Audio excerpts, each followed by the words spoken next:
Hello friends and welcome to Litchi Studios Hub. On this channel, we speak about setting and accomplishing goals in different areas of life and anything that you might need on the way to achieve them. Today we'll continue our talk about task batching, which is one of the best proven productivity hacks that works like magic. If this content helps you at least a tiny bit in making your days more productive and enjoyable, then I guess I haven't done it for nothing. This piece is another one in the task batching series where we discuss how you can effectively use task batching to improve your productivity.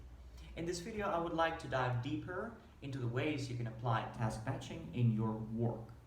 Previously, we spoke about what task batching is, its benefits, and how to apply task batching to your to-do list. If you missed it, please check it out.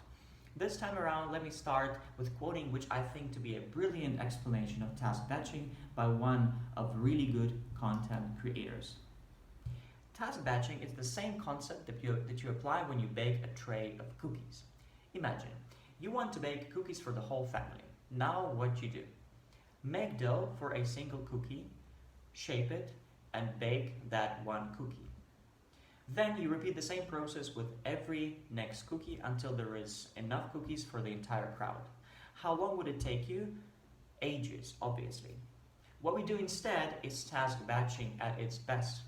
We would make enough dough for all the cookies, shape all the cookies in one go, and then put a tray full of cookies to bake at once.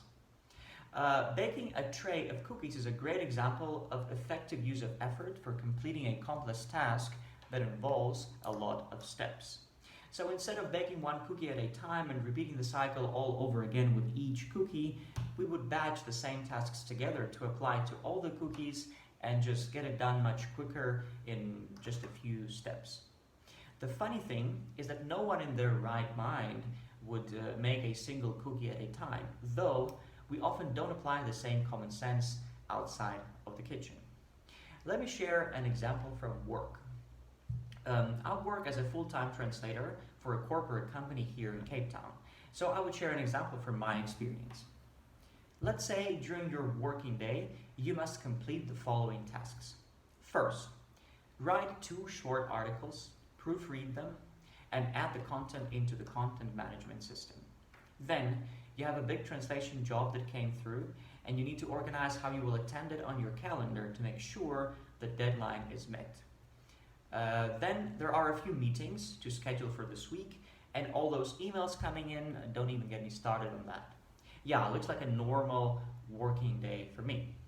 How would we naturally toggle such a to-do list? I think we would do it this way. First, we would write the first short article, proofread it, add it to the content management system. Write the second short article, proofread it, add it to the content management system. Try to schedule intermediate deadlines for chunks of the big translations task to make sure all is done on time. Then schedule the meetings for the week. And meanwhile, open and read every new email as it comes in. Well, there's one thing that is obvious about such an action plan. You must consistently switch between totally different tasks, interrupting the flow state you have just entered. In the previous video, we spoke about the so-called cognitive switch that exhausts your brain very quickly.